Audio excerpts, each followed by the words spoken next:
Hello, my name is Ray Hughes, and I'm an interviewer with the Veterans History Project, sponsored out of Washington, D.C. and the National Archives, but conducted locally from the Cincinnati Hamilton County Public Library, located here in Cincinnati, Ohio, and administered by Brian Powers, who is our cameraman today. And today, if I didn't say it, is the 17th of May, 2017. And we have the honor and privilege today of interviewing Marine Corps veteran George Thomas Southerland. And it's a pleasure to meet you, sir. Right. And you prefer to be called Tom, is that all right? That's fine. Yeah. Well, if you would, Tom, what's your date of birth and where were you born? I was born December 27th, 1948. I believe Moses was one of the operating. Birmingham, Alabama. My dad, mom. My dad was from Birmingham. My mother was from Koblenz, Germany, originally, but then settled with her family in Fort Thomas, Kentucky. Then somehow my mother and my dad's sister were friends, and that's how they met. But what was your mother's maiden name? Her name was Leonard, Helen Marie Leonard. That was her mother's name. My grandmother and my mother's father, he was an American serviceman. And Your father? My grandfather, who I've never really met, they never, I don't know that they were ever even married. But I know my mother had contact with him at some point. I believe his name was Hamburger, but I'm not I think it was Fred Hamburger, but I can't be sure of that. Mm-hmm. Anyway, so I lived in Birmingham, Alabama. I had a brother and a sister. And eventually we moved to Florida, lived in Florida for a few years, then moved to northern Kentucky. And that's where I grew up in my mind from age about 15, I guess, till the time I got married. And during that time went to high school at Bishop Brossart High School in Alexandria, Kentucky. And then not too long after high school, joined the Marine Corps. Went to Vietnam, came home, got married, worked at CG&E, which became Synergy, which is now Duke Energy. But I was there for 32 years. When did you graduate from high school, do you recall? 1967. 1967, and when did you join the Marine Corps? 1967. I see. October 4th, 1967. I see. What led you to join the Marine Corps, not the Army or Navy or the Air Force? Well, I have a good answer for that. My dad was a Marine in World War II. And from the time that I could understand what a Marine was, that was my goal in life, was after high school to be in the Marine Corps. And I remember once, it was probably, I was 5 or 6. It was sometime after the Korean War was over. I heard on TV one night, the news, the fellow said that there was talk of disbanding the Marine Corps and absorbing them into the other services. And I was horrified that there wouldn't be a Marine Corps when I grew up. And so I went to bed that night, and I was really upset and crying. My dad came in and said, "What are you crying about? What's the problem?" I said, "Dad, I heard on the news that man talking about they're going to disband the Marine Corps." He said, "Son, there'll always be a Marine Corps. Don't you worry about it." So I grew up, that was like ingrained in my head. It was funny because when I came home and told my dad that I had signed up, he said, "You sure you want to do that?" He said, "Why don't you think about the Navy or somewhere you can get a skill other than learning how to just fight and kill people." And I was blown away by that. But I think inwardly he was very proud. Yeah. I could just tell. I think his, why don't you try something different, was for my mother's sake. Yeah. So. So you joined the Marine Corps on October the 4th. Now, where did you join at? I mean, what location did you go to join? I was here in, I was, lived in northern Kentucky, signed up with a recruiter here in Cincinnati. Actually, I signed up sometime this summer. It was a 120-day delay program they had. And so October 4th, I reported to the federal building here. And they flew us to San Diego. That's where I went to boot camp, which was interesting because typically the Marine Corps has two boot camps, Parris Island and San Diego. And typically anyone east of the Mississippi goes to Parris Island. Right. But my dad, when he was a Marine in World War II, also went to San Diego. And it was interesting because I sent him a postcard while I was in boot camp. It was an aerial view of Marine Corps Recruiting Depot, San Diego, and had all these Quonset huts. And he mailed it back to me and had circled one of them and said, I stayed in that Quonset hut. And it was 2 down from where I was. Oh my gosh. It was just, it was like, wow. It was really interesting. That had to give you a real goosebump. Well, and then later when after training and we were on the way to Vietnam, we had a layover in Okinawa for, I think we were there for about 5 or 6 days. It was all paperwork and, getting everything ready. And it was the schools, but it was just, they had radio operators, they had infantrymen, they had mechanics. It was everybody thrown together who was going to Vietnam at that point. I remember we had a party one night before we were leaving, and we were on, I can't remember which beach it was now, I want to say it was called Red Beach. And it just went through my mind that my dad had been in Okinawa. I thought I could be standing with the same place that he may have stood, 25 years before that or whatever it was. And that was another weird kind of feeling that I had. But it quickly passed and we went to Vietnam. How long were you in basic training now? And explain your basic training. Well, basic training started in October and we got out just before Christmas. I think it was a 12-week deal at the time. I was able to get home for Christmas for, I believe it was 10 days. Then reported back for the next phase, which was advanced infantry, or I guess it was basic infantry training, and then advanced infantry training. And then I volunteered for recon school, reconnaissance school, which was a month. And that was Battalion Reconnaissance, which in the Marine Corps you've got Battalion Recon and Division, not Division Recon. I lost my train of thought what that's called. But it's the more, the other reconnaissance, I can't think of what it's called. But anyway, they're the more, I mean, those guys train to be snipers, underwater, you name it. They're more like along the terms of the Navy SEAL, Special Ops. We did the same things in Vietnam as far as what we did. We just didn't have a lot of the training that they did. I did sign up for jump school, but didn't get to go because they quit taking people from Vietnam.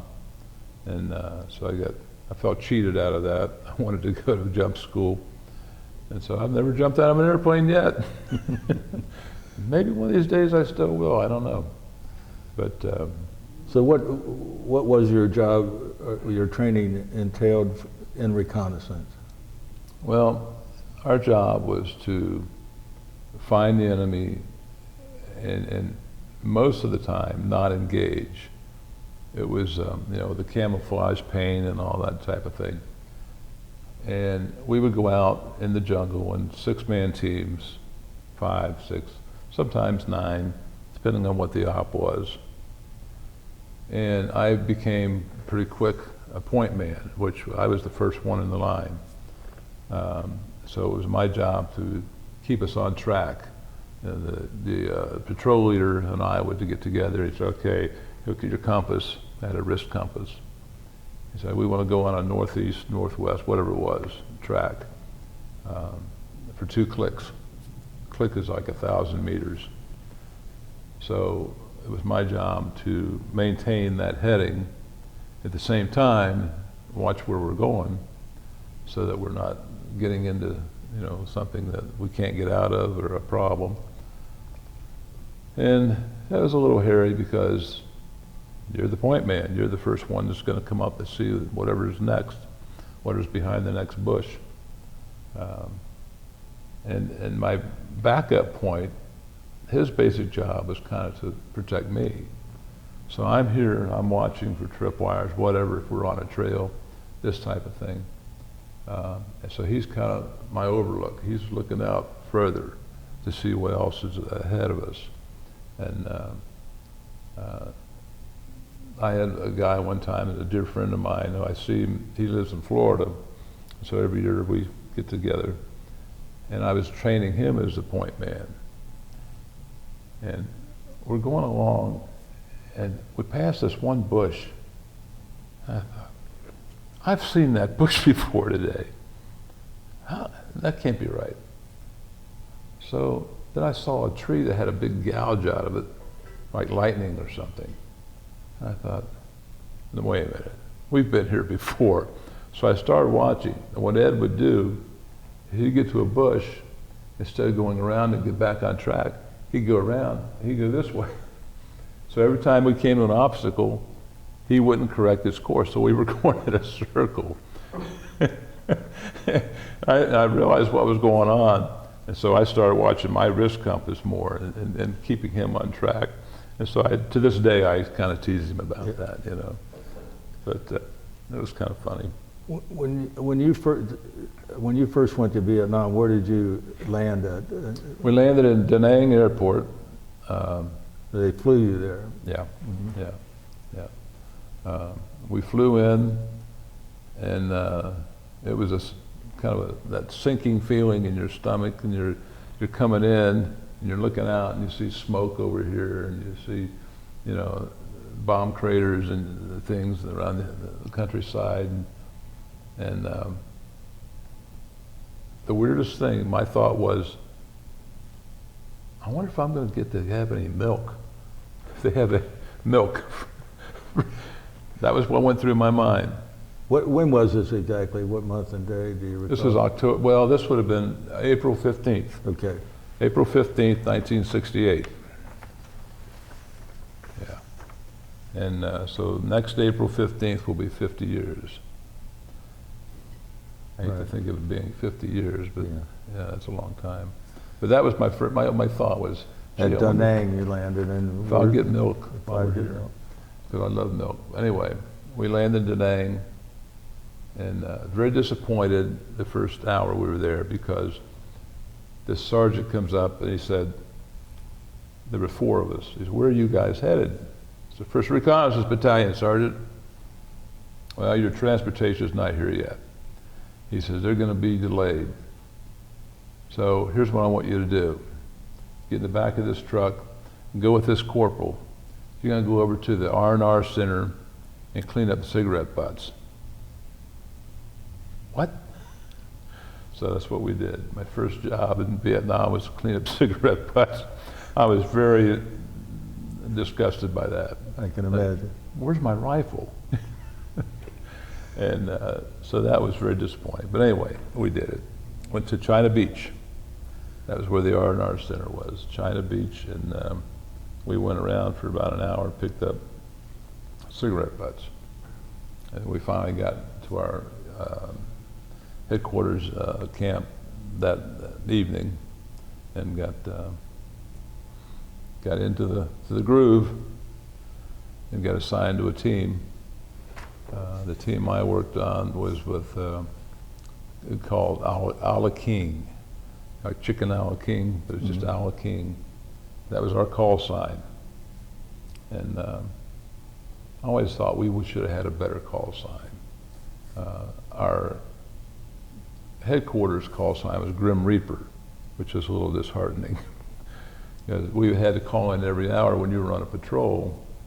You had to call in every hour a situation report, sit rep, and you'd hear the radio operator.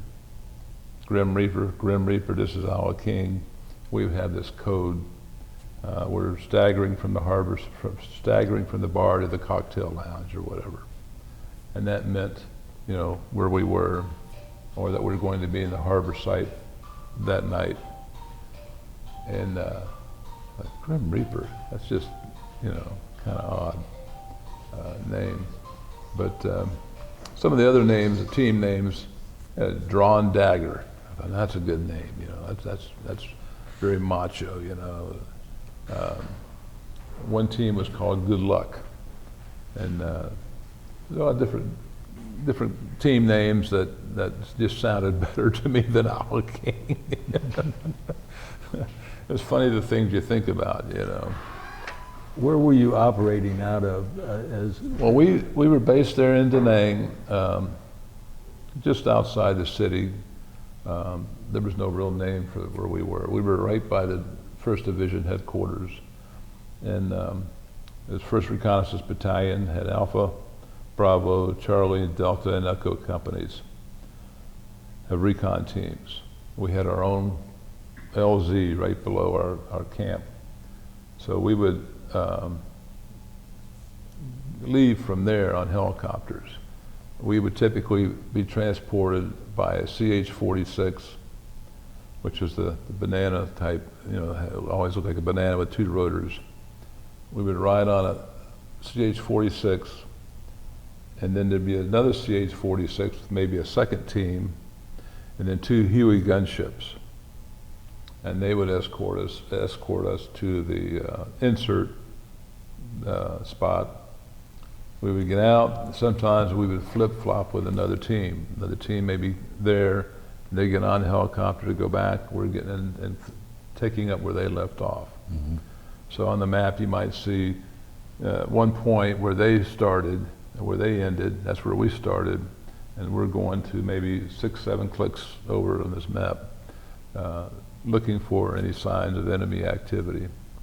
And then we may flip with another one, or we may just be picked up and extracted out. I don't think there was any. I think one time we went on a patrol that was not with helicopters. We were in trucks. Took us to an area called Dodge City, and we became scouts for an infantry group. And that was interesting. The area called Dodge City because it was real flat and kind of open. And there was these clumps. It was really strange. A clump maybe as big as twice the size of this room of brush and trees, whatever, and then just low elephant grass. And then you might have another clump over here. And so I remember one time we were in this one big clump, and we were told by radio to just stay where we were because they expected some activity in our area. And they said, just stay where you are and watch. Well, we stayed, and we stayed, and we stayed to the point we were out of food, out of water, and we had a bomb crater. And this bomb crater was kind of off to the one side, and we were using that as a urinal. And so we're, you know, after about the 3rd day of no water, of no food or whatever, the doc says, well, you know, we've got a lot of water over that bomb crater. Drinking that stuff. He said, no problem. We got halozone tablets. So eventually you get thirsty enough. We got a canteen of water out of the crater, strained it through bandages, I don't know how many times. Finally got to where we thought we had all the solid stuff out of it that we could get. Dropped a couple of halozone tablets in, shook it up, So I sit 45 minutes, he said. Okay. So we're sitting there, and you can see the condensation forming on the outside of this plastic canteen bottle. And everybody's going like this, you know, getting thirstier and thirstier. Finally, he says, "That's okay if you want to drink it." Nobody would drink. We were all dying of thirst, but nobody was willing to take that first drink. Finally, somebody did. I don't remember who it was. And he spit it out. He said, "Oh, God, that's terrible." And the corpsman, Terry Coffin, his name was Coffin, Doc Coffin. Terry says, "I didn't say it was going to taste good. I just said there's water." So by the end of the day, we were all drinking Halzone flavored water. And then the next day, we got the orders to bug out. And but that was an experience, drinking the water that we had been urinating in for 3 or 4 days. Wow. But Do you stay in touch with a lot of the guys that were in your battalion? some of them, yeah. There's a First Reconnaissance Battalion Association, has a meeting once a year, they get together in August. I've only been to a couple of them. I've heard some of the same stories over and over again. Yeah. Nothing real new, but I mean, it's a good thing. It's always in conjunction with the 1st Marine Division reunion. So there's always something going on there. It's just that as a convenience, you know. Usually it was when I worked for the local school district, this reunion always coincided with the first week of school, so I didn't really get to go. But I might go this year. I can't remember where it is. I think it's in Houston. I'm not sure. Mm-hmm. But I might go this year. But yeah, there's a guy, as I mentioned before, Ed Rowland. He, former FBI agent, lives in Florida. And we've been going to Florida every year for a few months in the wintertime. And I get together with Ed for lunch at least once. And we keep in touch on Facebook, email. And then there's a couple other guys that I keep in contact with. Now, in Vietnam, there's certain sections of Vietnam, the core areas, We were I in Corps. I-Corps, yeah. What Corps? I-Corps, we were I-Corps. I-Corps, yeah. And how far out from your base at Da Nang would you God, be penetrating there? We would go maybe, you know, it's hard to tell because it was always by helicopter. So, you know, we would be inserted within probably 25, 30 minutes where we took off from our base in Da Nang. We were in An Hoa, Ashaw Valley, Elephant Valley, Leech Valley. You know, if you ever looked at those places on the map, they're maybe Right. 30, 40 miles away, you know, that type of thing. Now, you're there in April of '68, and that's right after Right after Tet. Right after Tet. Yeah. Did you have much contact with South Vietnamese troops? No. My group did not. Once in a while, they would be at our battalion headquarters for something, and we'd see them in the mess hall and talk to them. You know, if we had more contact with Korean, South Korean Marines. In fact, I traded a South Korean Marine a set of utilities for a set of his. Don't know why, but Yeah. you know, one of those things. That's part of the United Nations contingent, the South Vietnamese. We never ran into I mean, them. the South Korean. Yeah.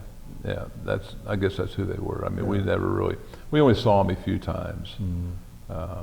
We never did any joint patrols or missions with them.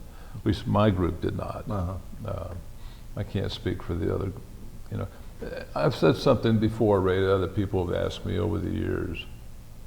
What was it like in Vietnam? Well, I can tell you what it was like for me.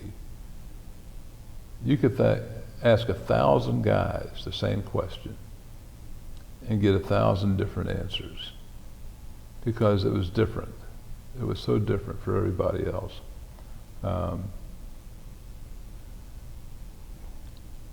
I've talked to guys who were in combat for days on end.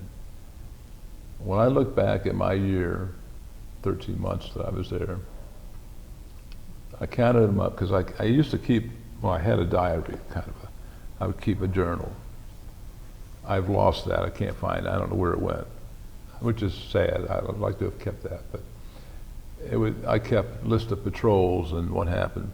Since then, I have found out, and I've gotten some information from some archives, and actually gotten copies, but after action reports for our patrols. But I can only find about half of the patrols that I was on. But anyway, I look back and determined that I was actually in some kind of a combative action, firefight, something, about 13 times in the 13 months. Average is once a month. Actually in a firefight situation. There were more times that we actually observed the enemy, whatever, and maybe called in airstrikes. That was part of our job. We would sometimes set up an OP on a mountaintop or a hilltop and watch a river and watch for activity where there shouldn't be any, and call in an artillery strike or whatever. I also noticed that I had 13 friends that died. What the hell's with us 13? 13 months of Vietnam, 13 days of combat, 13 friends got killed. Some of them I knew really well, some of them I knew, but these were all people that I had some interaction with at one point. The one guy, I was supposed to be in his wedding when we got back, named Chet Jarmolinsky. And he and I were pretty good friends. And at the end of my time in April, I got put on mess duty. And they would do that sometimes. If there was openings, they would take a guy out of the bush because you had to get the paperwork done. You had to do different things to get ready to go home. And the patrol that Chet got killed on, 2 guys got killed. There were nine Marines. 2 of them killed, and the other 7 were also wounded. My friend Ed was part of that group. He had a concussion, but it was a pretty nasty concussion. But the sad part about it always haunted me. If that had been a different time in my 13 months, I would have been with them on that patrol. That was my team. So that's always kind of, a weird feeling in the back of my mind that would I have made a difference or would I have been one of the casualties? Mm-hmm. You know what the worst day of me in Vietnam was for me? No. The worst day was the day I left because I felt guilty. I felt like I'm leaving my friends, I'm going home, I'm going back to the world. And it took me a long time to get over that. And some of these guys had just gotten there, but I knew them. Some of them had been there 6, 7 months, so I knew them real well. And I remember going to the sergeant major. You had to go to the battalion sergeant major and get his spiel about, were you going to re-up? Are you going to do this again?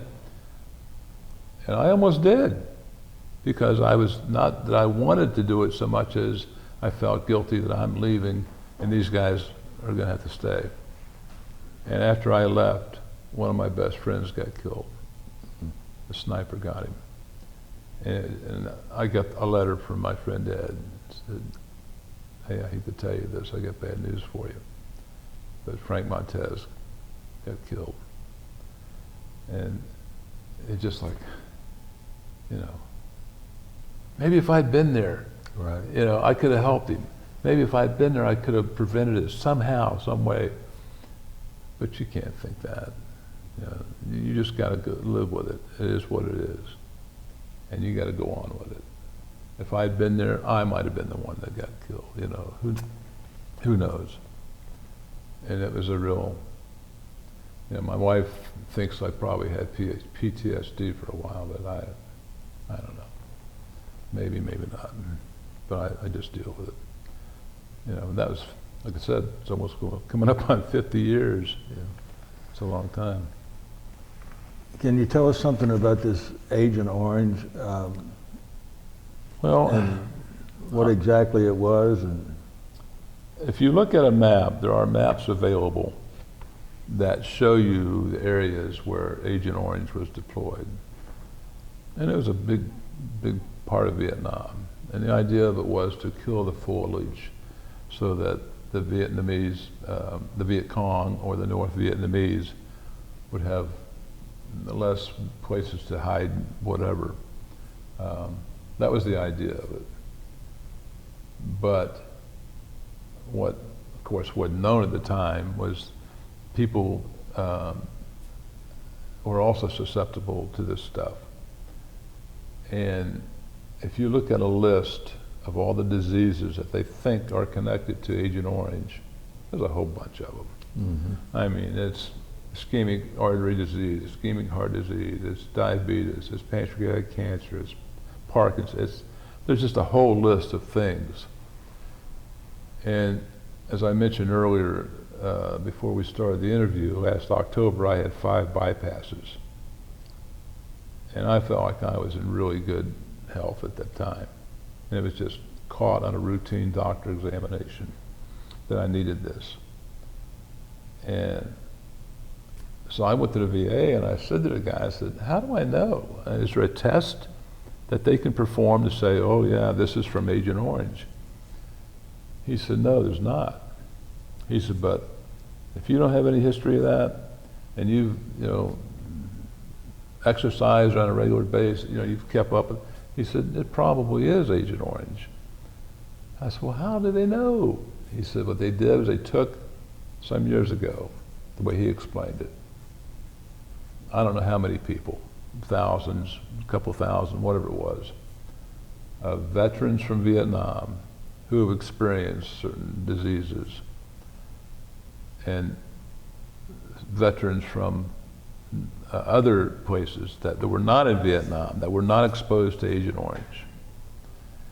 It said the numbers of the veterans from Vietnam who experienced these diseases was so astronomically higher than the ones who were not there, that it was decided it had to be as a result from the exposure to Agent Orange. And I've got a friend right now that's in Drake Hospital, Drake Recovery, Drake Center. He just had a heart valve replacement. He's got diabetes, and he had bypasses, and he's had stents. And all this stuff seems to be manifesting itself in our 60s. Right. A big bunch of that is coming up. So I saw a thing on Facebook the other day that a guy had a little sign that said, I was killed in Vietnam by Agent Orange. I just haven't died yet. Mm-hmm. And my own cousin had ischemic artery disease, had bypasses. Now he's got Parkinson's. And he's got macular degeneration. And there's no history of that in his family. So, you know, he's... This Agent Orange, how did they drop it from airplanes or They what? sprayed it.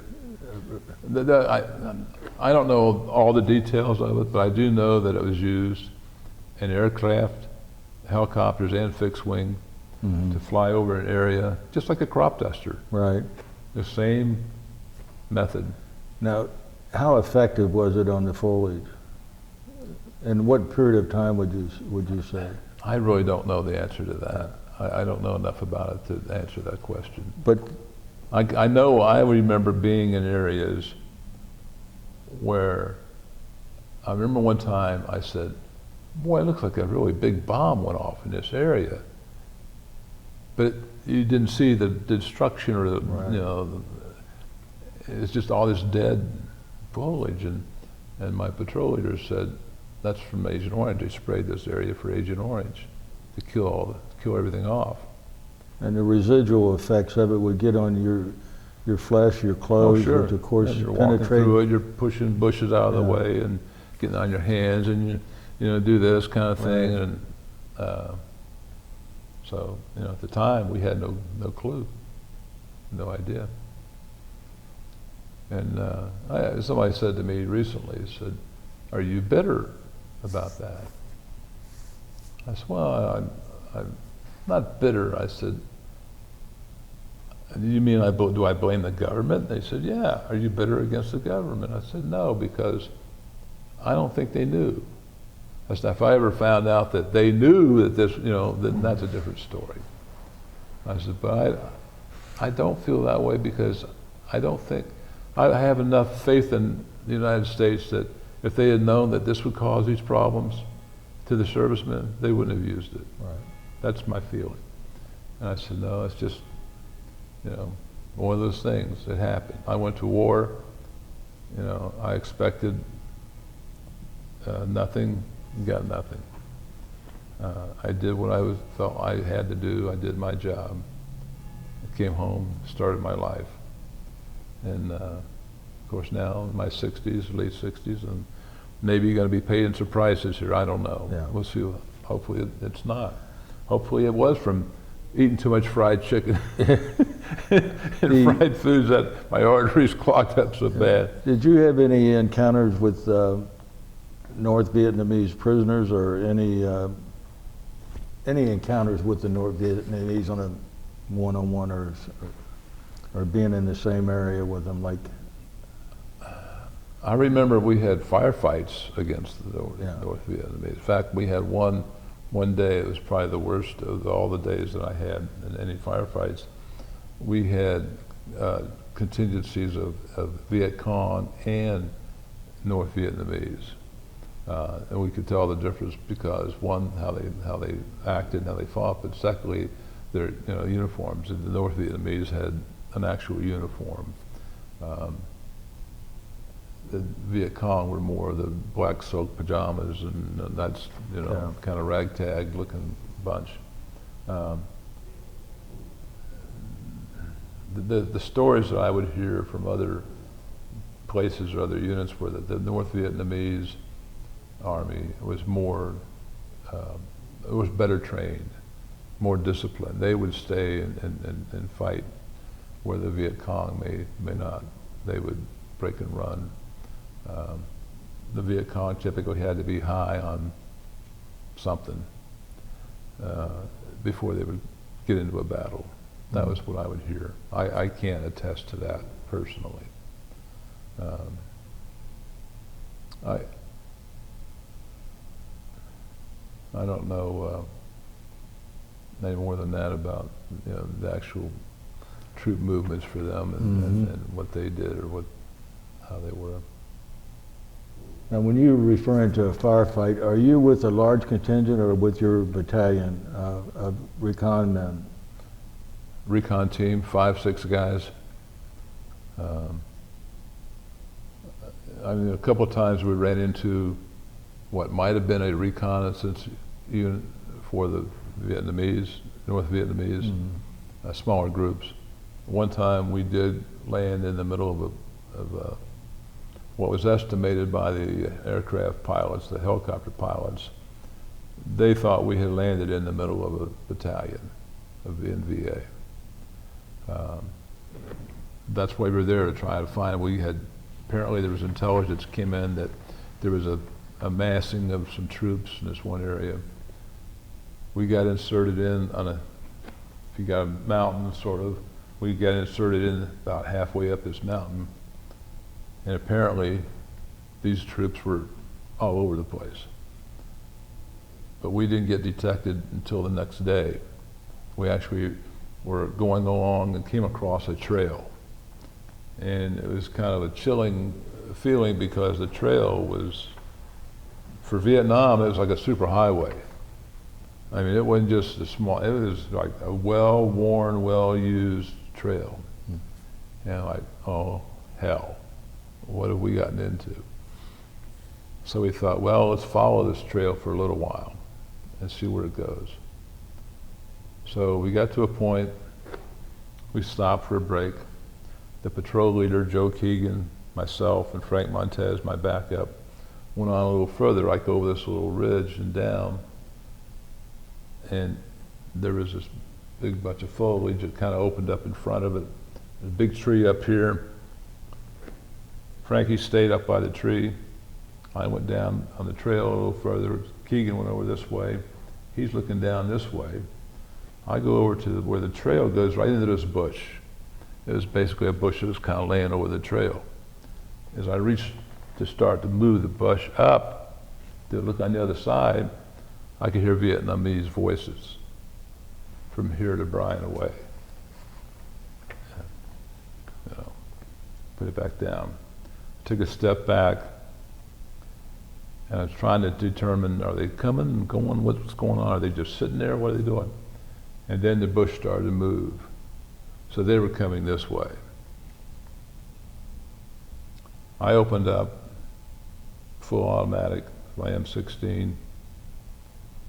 Joe over to my right did the same thing. I'm here, he's shooting this way, I'm shooting this way. Frankie's up by the tree, he stands up, he's single shotting, just giving us cover fire. I emptied one magazine, turned and ran towards him as I was running them, reloading. I get up by Frankie, Joe comes over, and three of us are just, I mean, we're just blasting this whole area. We could hear Vietnamese people screaming. We could hear a lot of running, yelling. And they never fired a shot. We caught them so off guard, they never even got a shot off. So we never even saw them because the brush was so thick. So we could hear them going away from us. So we boogied back to the rest of the group and said, hey, we got to get going. There's a whole mess up and down here. And they heard the shooting, but they didn't hear anybody shooting back. They could tell M16s versus AK-47s, whatever. And they said, come on, what are you doing? We know there's a USO show at camp tonight. You're just trying to get us out of here. I said, man, I'm telling you, there's a whole bunch of VC, NVA, whatever they are. There's a ton of them over there. Well, then we heard some shots. And then these guys like, oh crap, you're not kidding. So we started off, we go up this hill. I'm the point man. Joe and I decided that we needed elevation, so we go up the hill.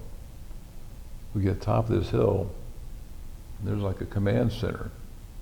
There's tents, there's cooking pots, there's all this stuff, but there's nobody there. The fires were still warm. They apparently heard all this racket, and they vacated that area. So we got up there and we said, well, we can't stay here.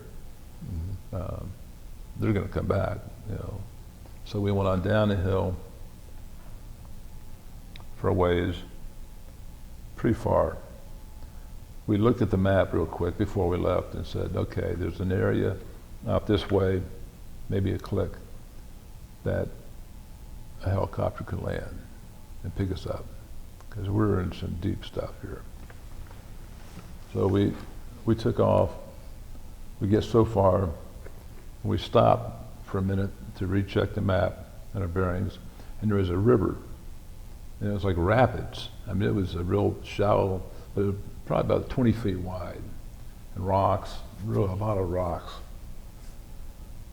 So we stopped, there's this big rock, I mean, huge boulder. This thing was as big as a house. So we're kind of sitting at the base of this thing, looked at the map and just kind of deciding what we're going to do. And our radio operator, Charlie Brown, his name is Terry Brown, we always call him Charlie Brown. Terry called in, sit rep, and say, you know, this is what's going on. Well, suddenly we hear noise on top of this big boulder, Vietnamese voices. They'd come out on this boulder and they were looking down on this, they were looking for us. Luckily, we stopped right where we did. or they would have seen. We would have been, because it was pretty, it opened up pretty much. There was trees, but it was not the foliage, not the real dense foliage that you usually see in the jungle. So we waited till they decided they didn't see us. They left. I mean, all they had to do was drop a hand grenade off the side of that thing, and we'd been done. So we waited long enough that we thought they were gone. We took off. We go flying through this river. Our corpsman got a twisted ankle, slipped on a rock, but we had to get past that river and up into the trees as quick as we could to get out of sight. So we did that. So we got up another ridge and down. Then there's an area with some pretty big rocks. It looked like a pretty decent defensive area. So we stopped there for a minute to listen, see if we could hear anything going on, make a sit rep. And here comes 4 VC walking up this little kind of trail. They apparently didn't know what was going on. They just didn't seem to be, just be out for a walk. It was interesting. They had what looked like brand new M14 rifles. Starched utilities, but they weren't North Vietnamese. So they came up, and my pack, I had dropped it like 5 or 6 feet away from me, and I was leaning against this rock, and I thought, oh God, I left my pack sitting there. They're gonna see my pack. Sure as the devil. So, yep, they did. As soon as they came around this one rock, they saw it, went to the ready. We opened up on them. Got my pack. About 2 minutes later, like the world just went crazy. Bullets are pinging off the rocks all around us. I don't know where they were coming from different directions. They were shooting like crazy. Terry Brown's on the radio, saying, "Hey, we got a lot of VC. We're just really, in bad shape here. We don't know how long we can last."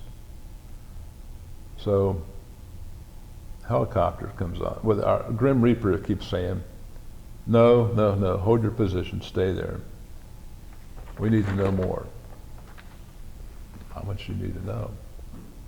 So a helicopter voice comes on, and you could tell always it was a helicopter because you would hear this thumping kind of in his voice, like this. They would come on, he says, Grim Reaper, this is Lady Ace to be advised. And he's saying he's gonna come over and check it out. So they come over, they were nearby apparently. Gunship makes a run, and Charlie Brown had held up a panel, a green panel, to show that that's where we were. So when he came in this way, he could see that panel and knew that little pod there is where we were. He goes by, he fired his guns a few times, goes up, come around. He says, "Now, King, be advised," he said, "they're on all points of the compass, except behind you." He said, "You got about a battalion coming your way." Wow. Oh, crap. So Grim Reaper's still kind of like, The guy said, "No, we're coming in. We're getting them out of there." He says, "If we don't get them out," he says, "they're not going to make it. There's no way." So he says, "Look behind you, go down that little valley, and up you see the elephant grass. Yeah. Get over there. The 46s can land there." Okay, so we're getting ready, and I'm right next to this big rock, probably about as big as a Volkswagen, and I hear voices on the other side of it. Oh, crap. So I took a grenade, told my buddies, threw a grenade over, boom. We took off. We get over to this spot where it looked like the helicopter could land. We didn't see it, but there was a bunker at the end of this little open area. Had a machine gun in it. So we're over there. Charlie's talking to the pilots. Huey's come over to do another flyby. He said, you got a machine gun nest. I don't think that was what he called it, but he said, you got a machine gun bunker or something. Right to your right. He said, about 100 whatever yards, whatever. He says, you're too close for me to use my rockets. He said, I can't chance it. You got to knock it out. So me and Charlie Brown and Mike Reynolds. Mike Reynolds had an M79 grenade launcher. We crawled through the elephant grass to where we could see the bunker. Oh man. And there was one, sandbags, bunker's what it was. We couldn't tell if there was a roof on it. It looked like there was, but we couldn't tell.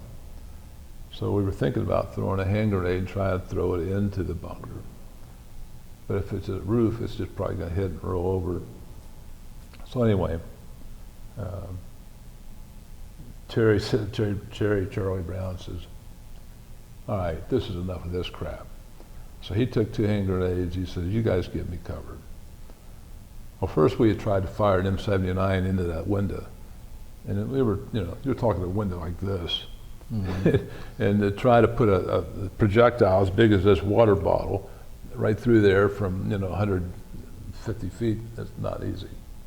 So that didn't work. So Charlie says, I'm going. So he crawls up, throws 2 hand grenades in the bunker, runs back, boom, boom, boom. We hear people screaming. He gets back on radio, tells the pilots, they come over. Because the first time they came over, they took fire. So that's how they knew it was an active spot. Came back again. He said, I think you guys got him. He said, stand by. So then the pilot of the 46 comes on. He said, I'm coming in. Be ready. So we think we're here. We think he's going to come in and land like, no, we thought he was going to come in this way and land with his tailgate down. We hop on, we go. Well, he was still concerned, later we found out, talking to him, he was still concerned about that bunker, that maybe we didn't get everybody out of there. So he comes in this way, but then he spins around, like this to the nose, he comes all the way around like this, and then lands. We're down here. Mm-hmm. The door gunner sees movement, it's us, swings his machine gun down at us, and I'm waving my hat like this at him, and he within seconds of getting us all mowed down by our own people. So we get on the tailgate. It's a brand new helicopter. And we know that because it's got windows. If you ever see a CH-46, they're all these round like portal type windows, plexiglass. So we're all excited. We're going to be John Wayne and knock these windows out. That's what 18-year-old kids think of, 18, 19-year-olds. So we get on the helicopter. Oh, one of the things that was interesting, I have a gas mask on. And we had used gas, that's the other thing, we had tried to use some gas and it didn't work. So we had our gas mask out. Well, I still had mine in my hand. We get on the helicopter and I just threw it in. On the floor of this helicopter, there was a spot that he could open up, the crew chief, to tell the pilots, hey, you're down, you're 2 feet down, you're a foot down. Damn if my gas mask didn't go right through that hole. right. Oh, you gotta be kidding me. It was my favorite pillow. So we get on the helicopter, we're knocking the windows out, we're aiming out, we're shooting, the 2 door gunners are shooting, the pilots are shooting their nose guns. I saw the co-pilot with a .38 shooting, and I never did see anybody, but boy, if they were there, they were gonna get a rude awakening. So we go. So we're all sitting back in the helicopter going, you believe that? Jesus, oh man. The corpsman's sitting across from me. He's going like this, looking at me. I'm going, what the hell's wrong with you? I look down, my whole pants leg is just blood. I'm like, you gotta be kidding me. I've been shot, I don't even know it. He jumps down, gets his K-bar out, rips my pants up like this, looks at it and says, And I'm going like, what? It was a leech. And I had hit something and it broke off, but it kept its head in. If you keep the head in, they keep sucking still for a while. Yeah. So he sucked all the blood out. So this corpsman was very disappointed that he didn't have his first combat wound to deal with. And I said, "You son of a bitch, look what you did to my utilities." And so we're all sitting there and kind of just all started laughing. You know, of course, you're in this helicopter, you can't hear anybody speak hardly at all without you screaming. And we got back. And that was definitely the longest period of time that we were actually in a running firefight. And we actually engaged them like 4 times within about a 4-hour period. And the worst part was when the helicopters came over the first time and they said, "Well, you're too close, we can't use rockets. You know, you gotta get out of there." Well, it was I remember this, it was 5 o'clock. It was starting to rain. It was cloudy, it was getting dark. I'm going, oh man, we're not gonna get out of here. We're not gonna get out of here. We're gonna have to run for it down this hill somewhere. And hopefully we can get out of here. But I'm happy to say that they came in and, you know, we got back to Da Nang and 1st Recon Battalion landed. And we all went up and congratulated and thanked the Huey pilots and the 46 pilots for getting us out of there. And that Huey pilot said, "There is no question." He said, "There's somebody Viet Cong." He said, as soon as we got out of there, a fire mission had already started, artillery. He said they were going to bomb the hell out of that mountain. And he said they were even talking about an arc light. That's a B-52 airstrike.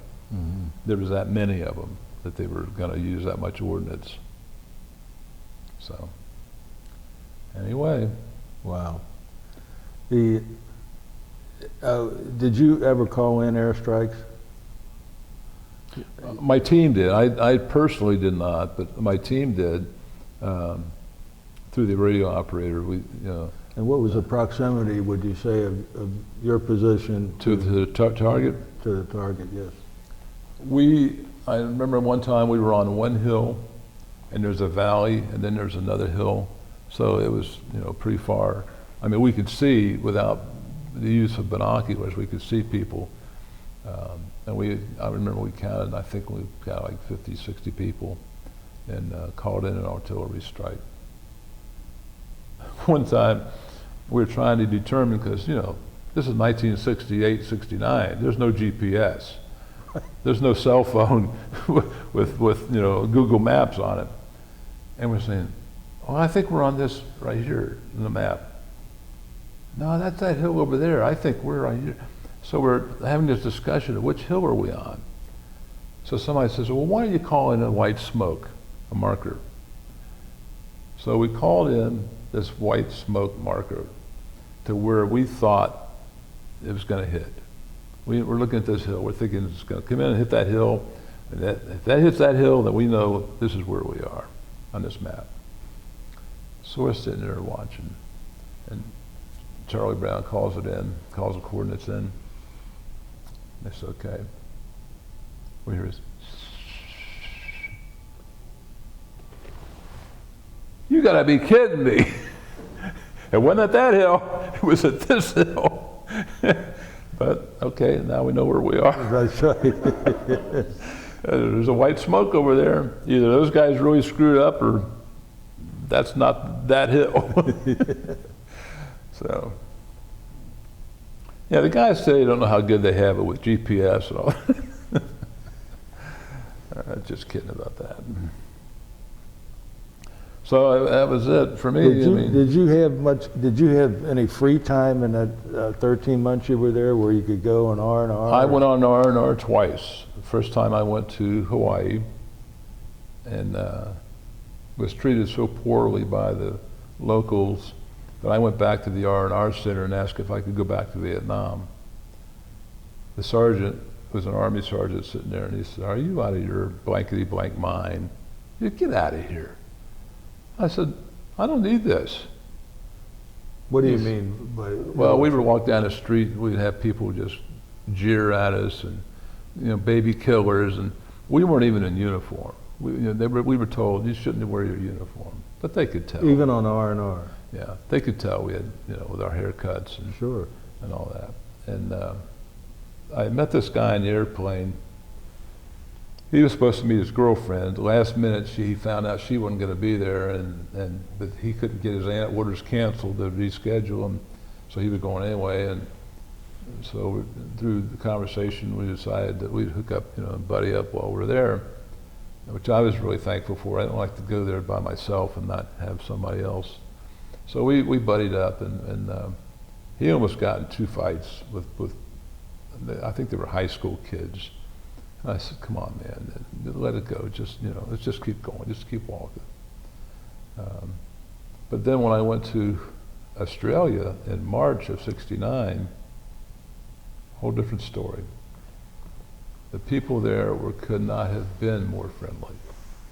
They were awesome.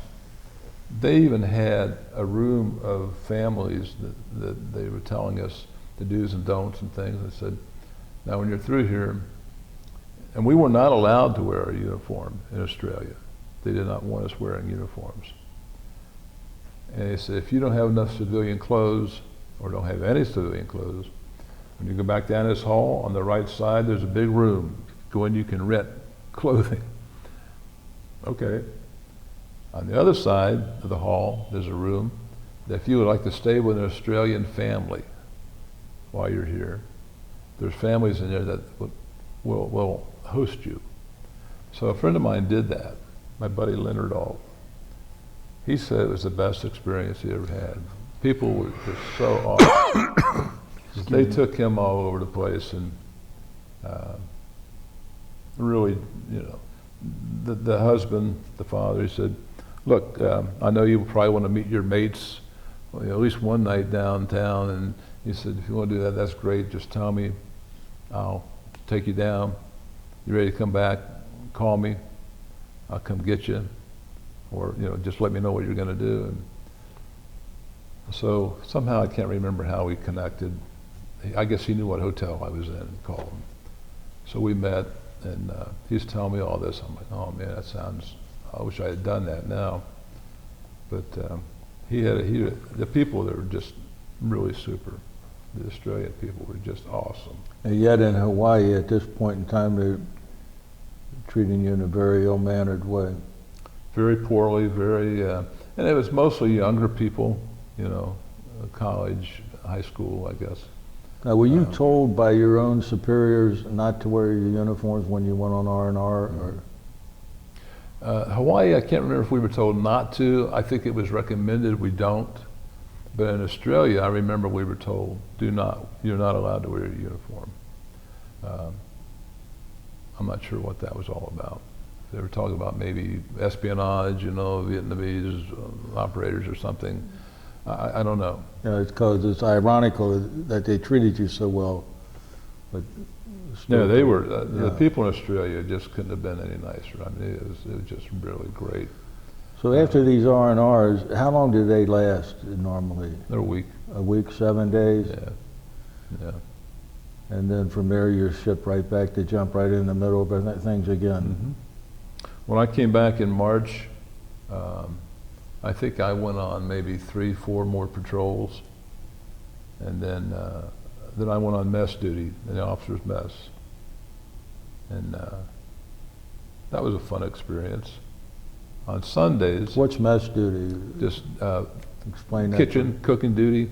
What I did was I was in the officers' dining room mess. And I would just, if the officer said, "Hey, I'd like to get some more of this," whatever, I'd go get it for him. And I was just an E3. I didn't have any rank, so I was just a flunky. But what was needed on Sundays, we had steak. Every Sunday, we had steak. And at 4:45, our commanding officer and his executive officer would come up for chow. The mess sergeant would have this tray, like a big cookie sheet of steaks. The colonel would come up, he'd go out and say, "Colonel, here's what we have for today." The colonel would pick out a steak, the XO would pick out a steak. But they'd cook them all. Colonel would eat his, the XO would eat his, and the rest would be sitting there. So Lance Corporal Southerland would go over and make a few sandwiches, put them in a bag, take them to the flick that night, and sell them for $1 apiece for beer money. And I get to the point where I say, here's some bucks, go get some beer for us at the enlisted men's club. I'll buy, you fly. Yeah. That was fun times. Or ice cream. There would be sometimes, we had these big containers of ice cream, and it'd get down to about this much in there, and the mess sergeant would say, "Throw that out, get rid of that." The first time he said that, I said, "Throw it out?" He said, "Yeah, there's not enough in there worth saving." I said, "Can I have it?" "I don't care what you do with it, get it out of here." Okay, so I take that back to, I think I gained like 20 pounds that last month of Vietnam from eating pretty darn good. But You know, a lot of, what did you think of Vietnam, the country itself? I'm talking about the aesthetics of it. Was it a beautiful country, or and the waters, or the rivers, I should I've say? missed 3 occasions to go back on trips, and I may still do it one day, I don't know. I thought Vietnam was an awesome, gorgeous, but I wasn't in the villages, I was in the jungles, I was out. The waterfalls you'd see, and just the jungles, and the vistas that it was a gorgeous country. If you could look past the bomb craters and all the scars of war, it was a beautiful country. My friend Ed has been back, I think 3 times, at least 3 times, maybe 4. I know the last time he went back, his wife went with him. And they went with this group called Vietnam Battlefield Tours. They're a group that take tours to Vietnam, and if you get enough guys going, like from 1st Reconnaissance Battalion, they'll tailor that tour to you. I was supposed to go when was I supposed to go? March? Yeah, last March I was going to go. And I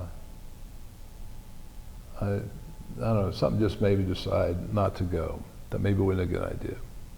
But then October I had 5 bypasses. Yeah. So I'm thinking maybe that was a good thing that I didn't go to Vietnam, because who knows what, Sure. And then the time before that, I was going to go, and I decided, that's a lot of money. It's like $5,000, to go to Vietnam.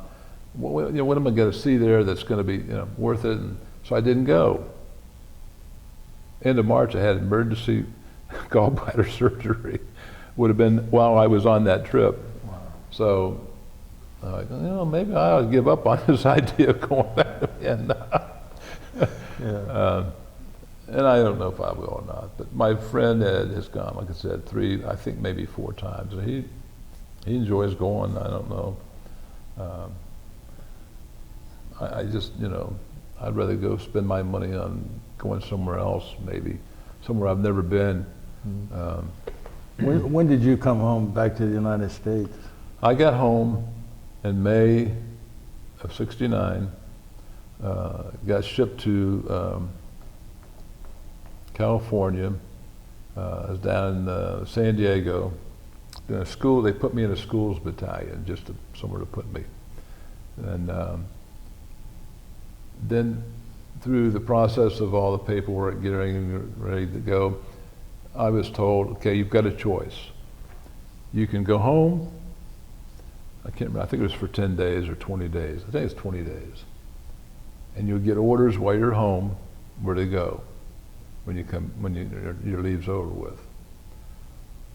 Or you can wait maybe a week to 10 days and we will discharge you out of the Marine Corps, because my enlistment was going to be up in October, and this was May. It was like, you know, when I come back, if I go on leave and come back, E3, I'm going to be peeling potatoes somewhere, or guarding a garbage dump someplace. You know, I had no rank. I didn't have much time left in the Marine Corps, unless I wanted to re-up. Right. So my duty station was going to not be the choice duty station. So I said, you know, maybe I'll just do that. Maybe I'll just hang out and get processed out and get discharged. So that's what I did. And I actually flew into Greater Cincinnati Airport on my wife's birthday. We weren't married yet, but it was her birthday. And what day was that? That's May 20th, 1969. Yeah. And then we got married December 19th, 1969. Tell us about your wife, if you would. Her name? Her name is Rita Elizabeth. Maiden name was Dench, D-O-E-N-C-H. She's from here in Cincinnati. Where'd you guys meet at? We met at the post office. We both had after school hours jobs at the post office. It was a program back in the 60s. And we worked in an area about smaller than this rug, about half the size of this rug. She worked on a conveyor belt and packages, odd shaped things. She put on what we call a cripple belt. That's where I worked, right next to her. So she'd pass them on their cripple belt. I would deal with them, sort them, hand them to the guy who stamped them. And it was funny because the guys started at, wait a minute, how'd that work? The guys started at 5:30. The girls started at 5. They get off at 9. We, the guys, didn't get off till 9:30. And I think that was just to give the girls a head start. Yeah.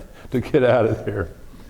And so we, you know, obviously when you're working that close together, you meet somebody.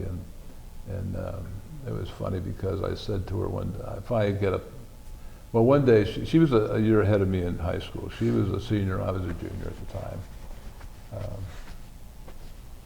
And she was graduating that year.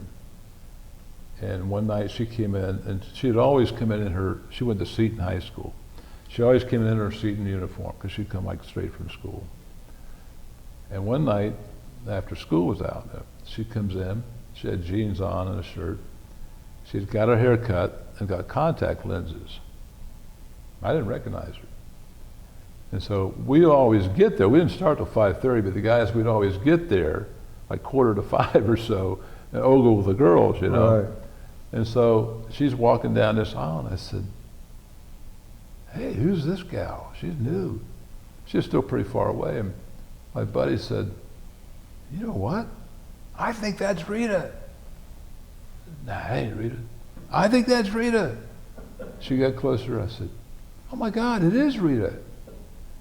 I said, wow, what a difference.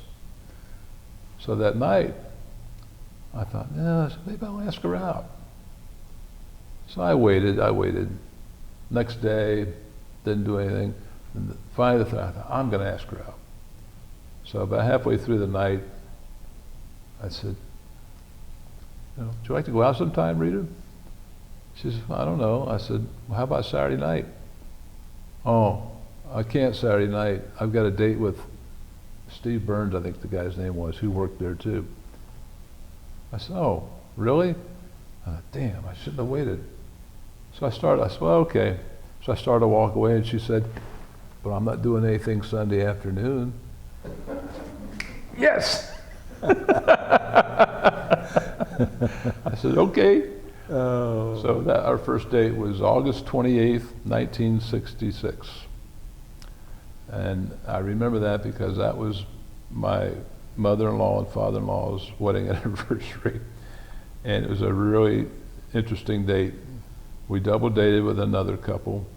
We went over to Kentucky because I didn't know anywhere to go over to Cincinnati. So we went to Kentucky. We played putt-putt golf, you know. In those days, that was the kind of stuff you did. And we went down by Silver Grove, parked down by the river. It was about 6 o'clock. Well, we got stuck in the mud. And Rita was just starting to drive. So me and the other fellow, we got out, and I said, hey, there's some boards over here. Let's put some boards under the tire, and we'll rock it, you know. So anyway, I'm just doing this. Well, Ken Shuffle, he walks up to the car and he says, Rita, go ahead, floor it. She floors it, and I'm just, you know, I had white jeans on and a blue shirt. I remember that so well. I couldn't believe he did that. He is hysterical. And she accelerated so hard, she threw off the fan belt. So now we got a problem. So we're trying to get it, well, first of all, we got to get out of here. So the car would run, but we had, you know, it would get hot if we didn't be careful. So anyway, we got out of there, we get to a service station, we borrowed some tools, got the fan belt on, it was kind of, if you went over 30 miles an hour. So we're in Silver Grove, she lives in Price Hill. I think I got her home about 11 o'clock. I walk up the door with her, and her dad answers the door, and I said, you're not going to believe this. He said, nope. Come on, Rita. I said, but clam. So, oh man, that did not go well. But, you know, she told him what happened, and my mother-in-law's favorite son-in-law. So that was a long time ago. How many children did you folks have? We had 3. We had a daughter born in '71. She was very severely handicapped and retarded. We had a son born in '72. He also is handicapped. And our 3rd child was born in '78. He's fine, thank God. He's married and has 4 children. Our daughter, they never were able to diagnose. And every so many years, she would get this weird thing where she would get this really high fever. I mean, 104, you know, really bad fever. And when it would last for about 3 or 4 days, when she'd come out of it, she would be worse than when she went into it. She was never able to eat, feed herself. She was never able to talk, never got out of a wheelchair. Her back was very crooked.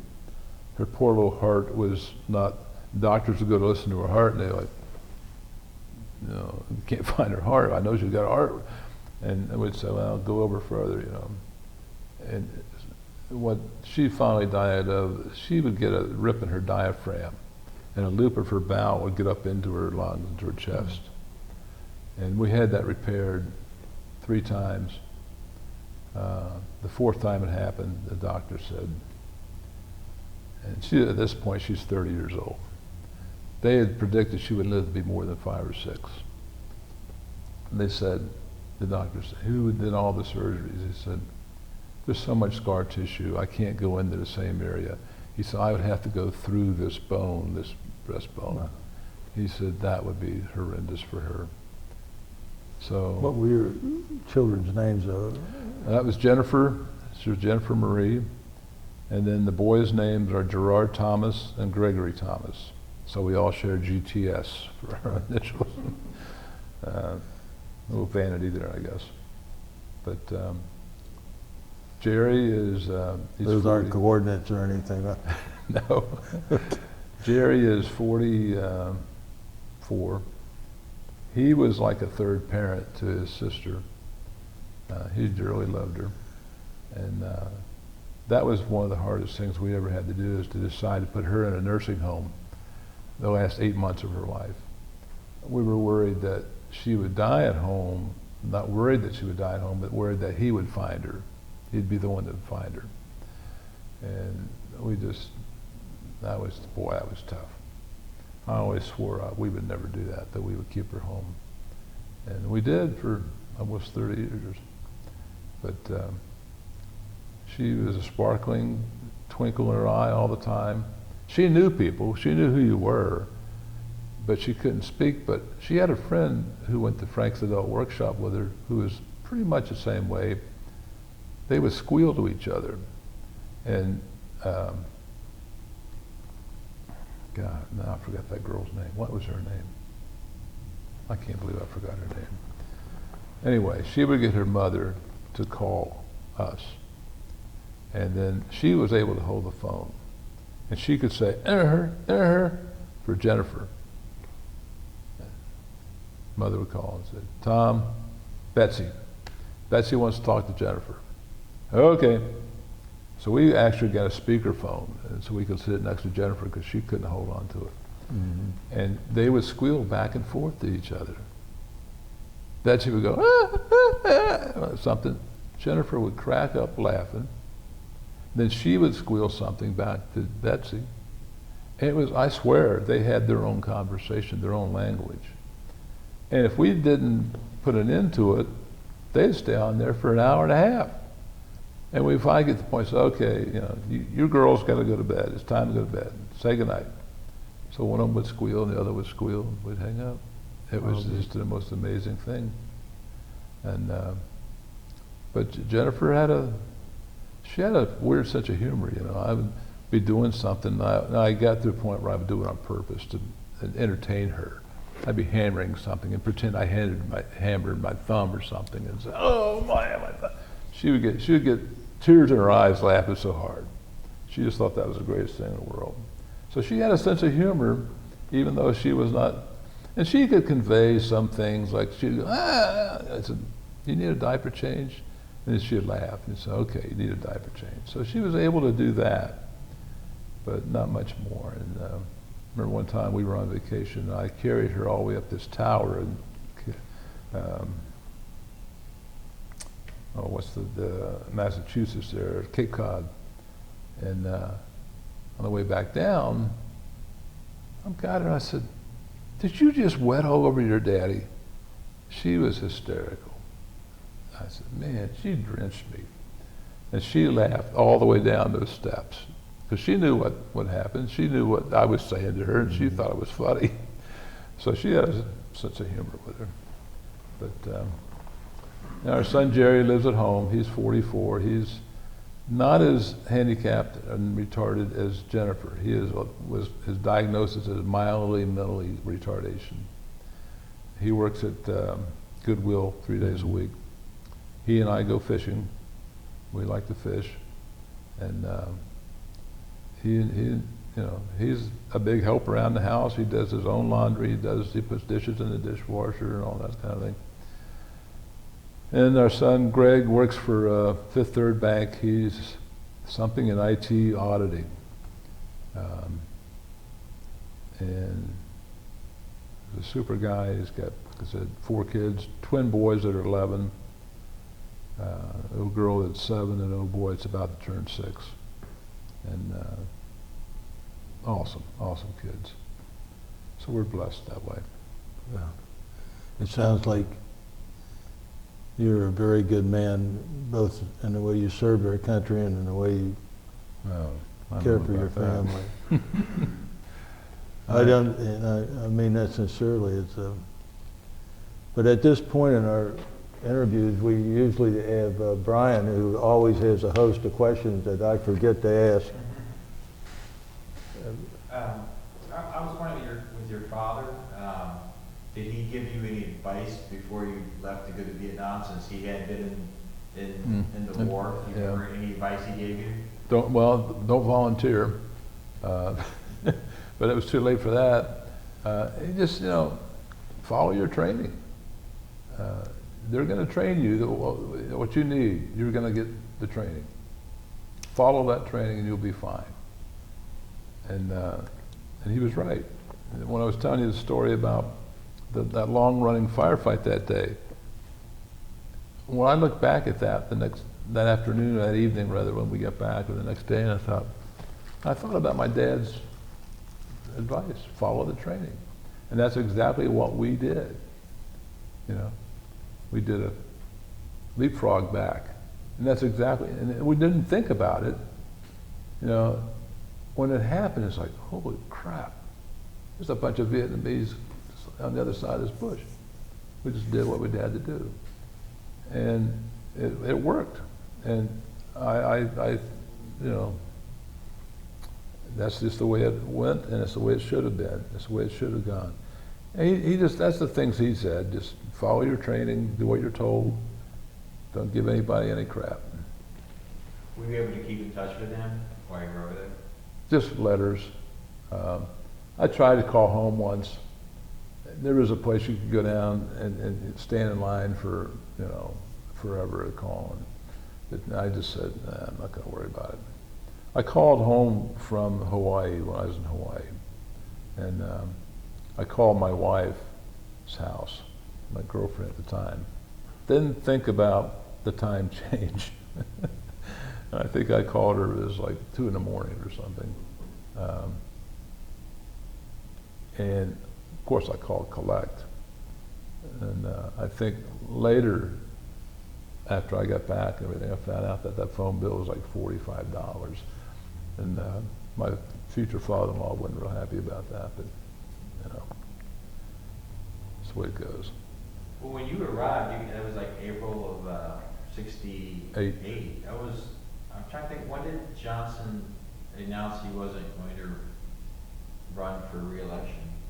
Wasn't that around that time period? Yeah, I think it was around March of '68. Yeah. I was wondering, when you arrived around that time period, I mean, did you, and then you were over there when there was a administration change. Right. Did you get any sense of any difference between the administrations as far as the war? Not personally, I didn't. Not from where I sat, Brian, I didn't. We would write letters home, and of course we didn't have to put any postage on it. But we would write little things up where the stamp would go. Bill to what was Richard Milhouse Nixon, bill to RMN, you know, just stupid things like that. You know. But no, where I was, I don't think we saw anything different. The one thing that always bothered me a little bit, and this was throughout my whole 13 months, is body count. If you were in action, you had to get a body count. You had to tell them how many bodies. That was all they wanted to know is, you know, that was the first question. Not hey, are you guys okay? What's your body count? And that just always sat kind of odd with me. And I think, I mean, I understand what was driving that. You know, it was all political. You know, to show that we're winning, we're killing more of them than they're killing of us. You know, I always did feel that if the politicians had stayed out of it and said, we need to win this military, get it done, it would have got done a lot sooner. I probably would never even been there. I feel the same way today with this Al-Qaeda, ISIS thing. And I don't know, but I'm hoping Trump's going to be more of that. You guys get it done, do what you need to do.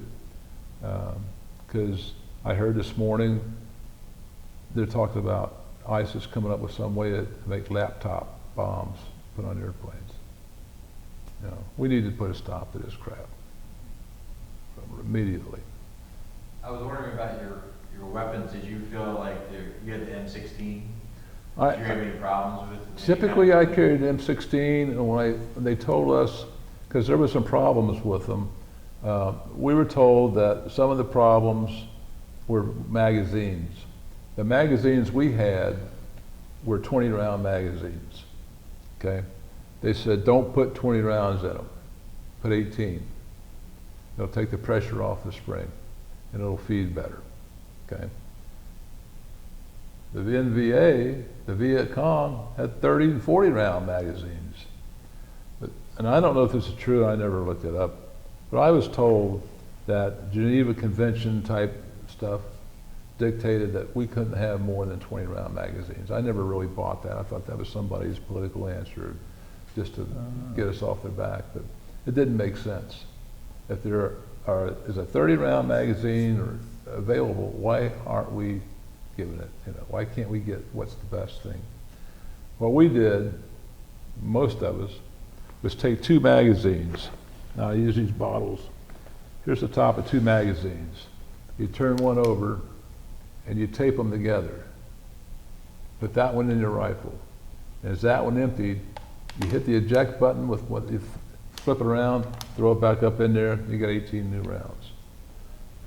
That's what we did. When I went on patrol, I had a bandolier that had pouches for magazines. I think I carried 14 magazines in this bandolier.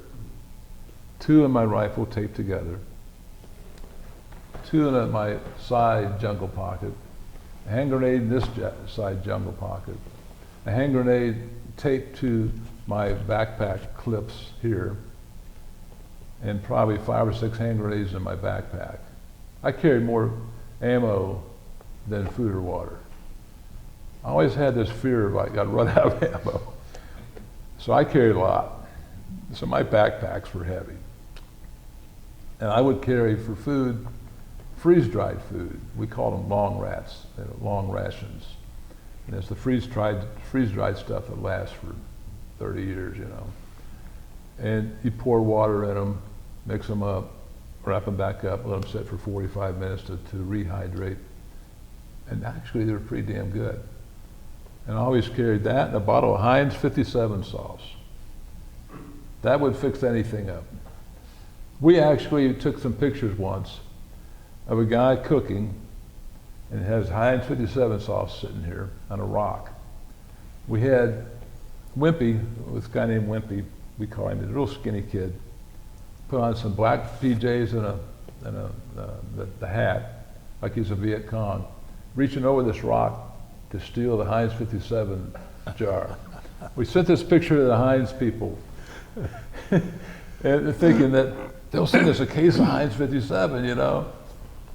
And we said something, well, I can't remember. I remember I helped write the letter or something about, we just want to show you how much we appreciate the Heinz 57 sauce that we use. It helps flavor any of the things we eat and whatever, blah, blah, blah.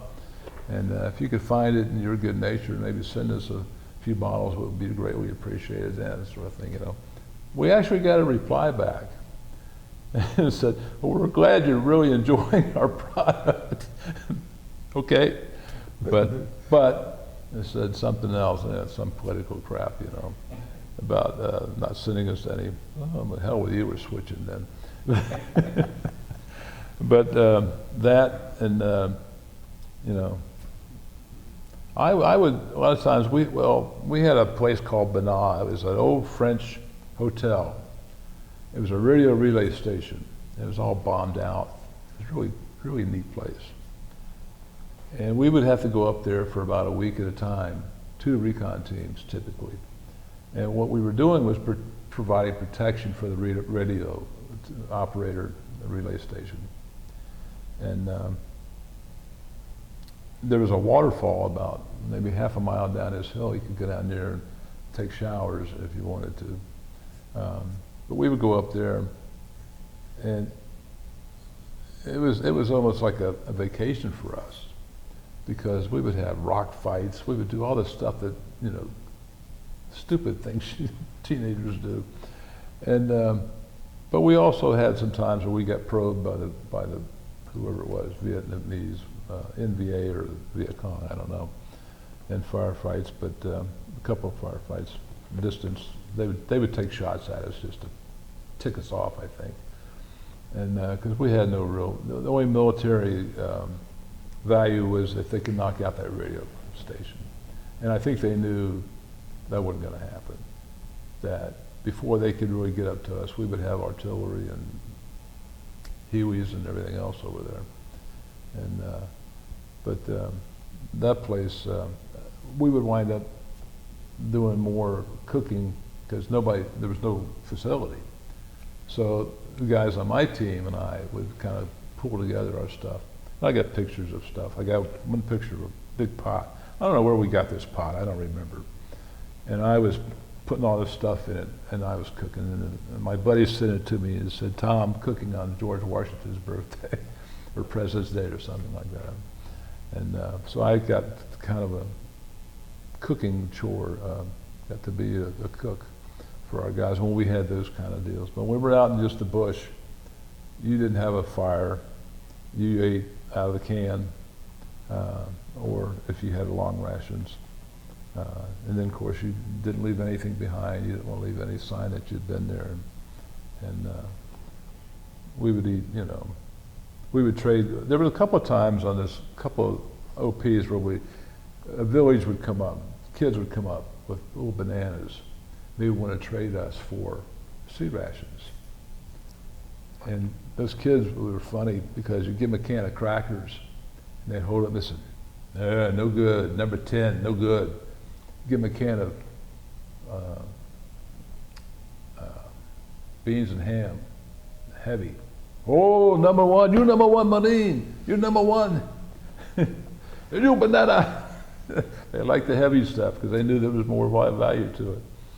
But it was, of course, you'd eat the damn bananas and get diarrhea for 3 days. But how was your language? Could you pick up? Could you be able to pick up words? the only things I learned to say were "give up or I'll shoot." What was it? "Chihoy come toy bin," I think is what I was told anyway. Is give up or we'll shoot you. We had a card, and I think I still have it in my wallet. It's an ace of spades. And they would drop these from helicopters, big ones. Look like a playing card. An ace of spades with a skull and crossbones on it, okay? And on one side it said, "The eyes of Recon are upon you." And on the other side it said, "Death to the Viet Cong." The idea was, and we carried these, the smaller versions with us, that if you had a kill, that you would stick one of these on that dead soldier's body somewhere. The Vietnamese were very superstitious of the ace of spades, apparently.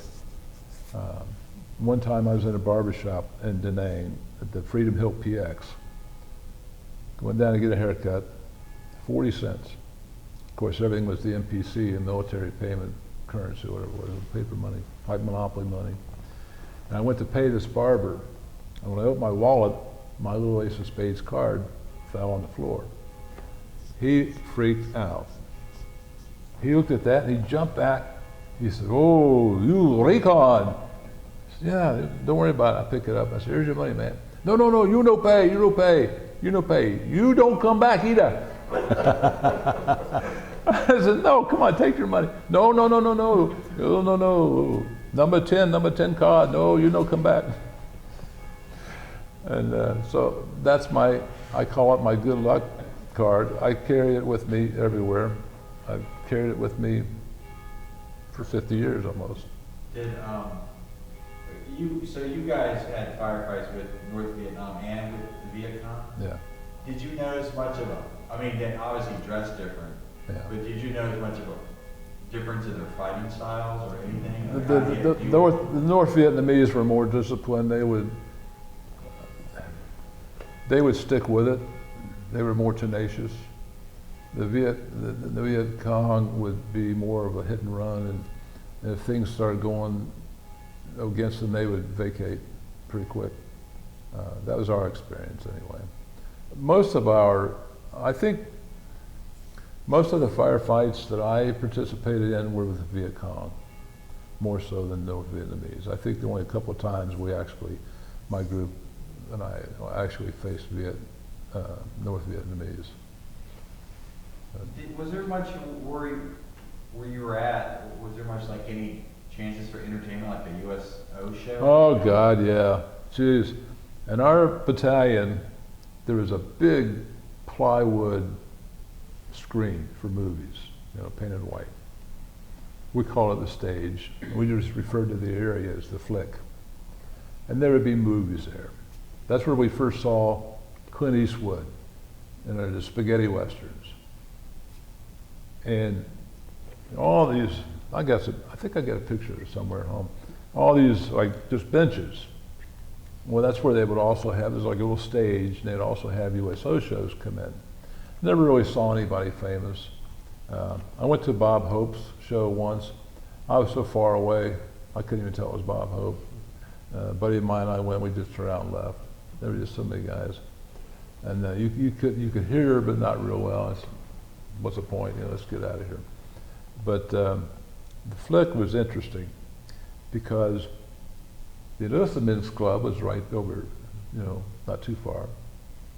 And the next morning, every day, the next day, they would pull a dump truck up, full-size dump truck. And guys who were on cleanup duty, I forget what that was called, S2 or something, I don't remember, picking up beer cans, would fill that dump truck every day with beer cans from the night before. Or almost fill it. It was a lot of beer cans. And it was funny because every day, some guy had to go up and paint a new coat of paint on the screen from all the beer cans getting thrown at it, or food even, when the bad guys would come on, you know. Yelling, you know, beer cans. Was there a certain brand of beer that was? Oh, the beer was horrible. Do you remember what the beer was? Was it? We had all kinds, but it was horrible because it would be shipped over by aircraft. It would get cold, land on the tarmac, get warm, get to the Enlisted Men's Club, get cold, and by the time we got it, it tasted like crap. You had to drink 3 or 4 at least, you know, to get anywhere with it. I didn't drink a lot of beer then because it just didn't taste that good. We had Black Label, we had Schlitz, we had Falstaff, we had there's some Texas thing. Mabel Black Label. Yeah, we had that. I think we had Budweiser. I can't remember now for sure. Like I said, that's a long, long time ago. Well, I just have one last question, and then maybe Pat might have one or two. Sure. Did you know what you wanted to do after you got out of the Marines? You know, I didn't. It was, I knew that I wanted to get married and have a family. I had said in high school, when they do, you know, what are you going to do after high school, you know, I said I was going to be in the Marine Corps and then be a Kentucky State Trooper. That's what I wanted to do. Well, when I got home, I actually talked to the Hamilton County Sheriff's Department, and they were very interested in having me come out and talk to them. And my wife had pretty much a fit. She said, you know, I waited for you for 13 months to come home. Now you're asking me if I'll wait for you every night for the next how many years to come home. She really didn't want me to do that, so I didn't pursue it. So I got a job working at actually Federal Reserve Bank. I worked there for about a year and left, went to work for CG&E as a meter reader for a while, then a supervisor, then customer service, and eventually in 1986, I got like what I would consider was my dream job. I got a job, I got to be the head of corporate security for CG&E. So I had kind of the best of both worlds. I got to do investigations, like a law enforcement, you know, but I wasn't law enforcement. I got to go home every night. Although I did do stakeouts and things with cops and stuff. But it was the best job I ever had. And I got to go to some schools to learn how to interview and interrogate people. And I got to be really pretty good at getting people to admit it. And that's my ace of spades would come out. I would have my briefcase sitting open, and then my ace of spades would be sitting up. And all the interviews I ever did that I had that, no one ever asked about that. No one ever said, what the hell's that thing? I would see them look at it, and it was funny, but nobody ever one time said anything to me about that. And I always thought that was odd, that somebody down the road is going to say something about that, I think. But anyway. Well, thank you. Pat? Yeah. Yeah, This is Pat. You were telling us at length about, you would have been what, 19, 20 years old? I was 19 at the time. 19? And you were the Oh wait, leader. no, let's see. That would have been, I guess I I was 20, yeah. And were the rest of the guys with you the same age? Yeah, yeah, yeah, all 19, 20, maybe 21, I don't remember. Joe Keegan was a year or two older than me. He was a sergeant. He died about a year and a half ago with pancreatic cancer, probably Agent Orange related. But yeah, we were all about that age. When you landed in California, how were you treated by the public? Well, coming back to me, Pat, I really didn't have that much contact with the public. We landed, boy, I'm trying to remember how that worked. Went right to San Diego to the school battalion, got settled in there. I got weekend liberty, and we'd go to Oceanside. Well, Oceanside's a big military, kind of town, and really didn't have any interaction with people who were not pro-military, so I really didn't have that issue.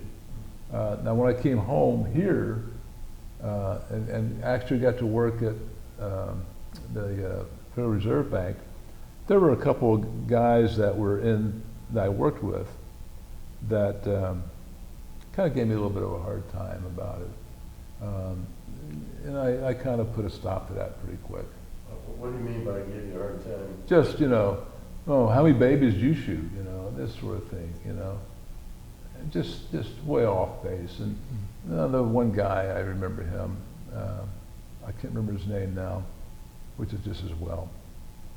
But I remember once at lunch hour, they had a ping pong table in just off in this room in the cafeteria.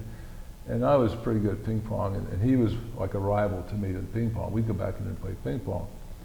And so one day I was in there, and he said something, there was something in the news about Vietnam. And he made a comment, and I just kind of lost it. I just grabbed him and threw him up against the wall. And I said, I've had it with you.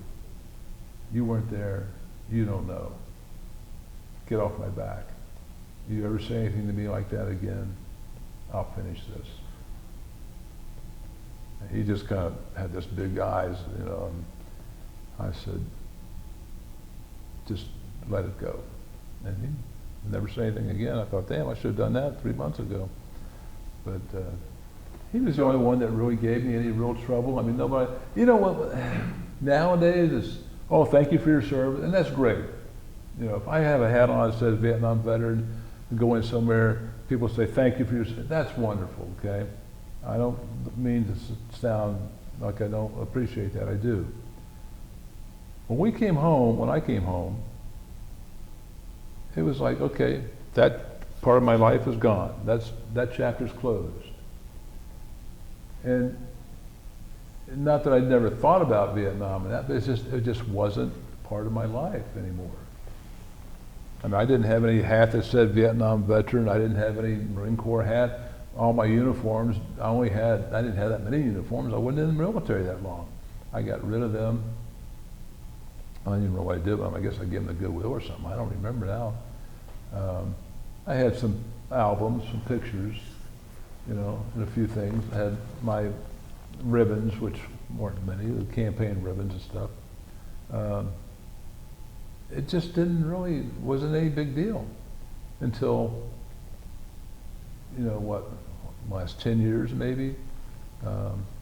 It's gotten to be, people have realized that, hey, it's not the soldier or the Marine or the sailor that if you're upset about this war, it's the politician. Right. These people are doing what they were asked by their country to do. And people have finally, gotten that across. And now I have several hats that say Marine Corps veteran or Vietnam veteran, whatever, and I wear them. And sometimes I don't. I get to the point where I'm like, okay, I've had enough of thank you for your service for today. I appreciate it, but again, it's like, okay, thanks. But the best thing today that's happened is I get 10% off at Lowe's and Home Depot. Right. I think I should have my own parking space at Lowe's as much as I'm in there. Brian asked you, about your dad's advice to you, but did your dad talk about his experiences during the Second World War much? Some, yeah. He was in a, surface to air, I don't think they called it surface to air missile battalion or group then. It was a different name. But they had vehicles that had mounted rockets that would fire. And he was in a group that did that. And I know he was in Okinawa, he was in Tarawa, and he was in South China. In fact, he got hurt in South China, an explosion. I don't think I ever really got the whole story of that, but he got knocked off of a wall and hurt his back pretty bad and had back problems his whole life after that. But I know when I was a kid, I would have loved to hear my dad sit around, talk with a couple of neighbors would come over, and they'd all sit out there drinking a beer and chew the fat, and they were all veterans, World War II veterans. And I was probably 6, 7 years old, and I would just sit there and listen to some of their stories. And it was just, I can't remember any of them now, but I just remember thinking, wow, that's amazing. But I can't remember where I got your name. It might have been from Larry Arsman. Larry with Bel Airs, and he was in Vietnam, but he didn't want to do this. Well, he was on a ship, wasn't he? I think he was. Yeah. So I don't know. I mean, Larry and I have never really talked about Vietnam that much. I know he was on a ship. We were in Boston together once for a security conference, and the ship that he had been on in Vietnam was there in Boston, and we went over to see it. I don't remember the name of it, Destroyer, I think. So I don't know how much, I don't know what all he did in Vietnam. What'd you bring with you in the envelope? Oh, that was just, I had his papers in there, and I didn't know if, No pictures or anything? no, I was gonna bring them, I didn't. This is just a copy of my DD 214. I don't know if you'd want that for anything. Yes, Okay. yeah, for sure. You can have that. That's all that's in there. And then, Brian, you said you'd give me your email address. I can send you some pictures. Well, thank you for agreeing to do this for me. Thank you. Yeah. Thank you. I appreciate you guys doing it. Well, you're going to hear this one more time from me. I thank you for allowing us to have this interview, and it's been a real pleasure and honor to meet you. Well, And pleasure I wanna- meeting you, Ray. And I want to thank you for your service to our Thank you for country. yours. Thank you. Thank you, I sir. appreciate it.